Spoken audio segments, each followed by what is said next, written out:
Mr. Speaker, I rise to join my colleagues in solemn remembrance of one of the great atrocities of the 20th century, the systematic murder of more than 1.5 million Armenian men, women, and children by the Ottoman Empire.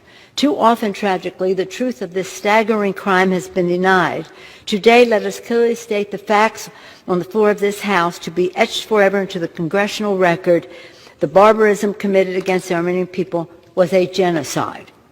As international observers wrote at the time, it was a campaign of race extermination, one that we as members of Congress and as freedom-loving people have a moral obligation to never forget. If we ignore history, then we are destined to witness the mistakes of the past be repeated.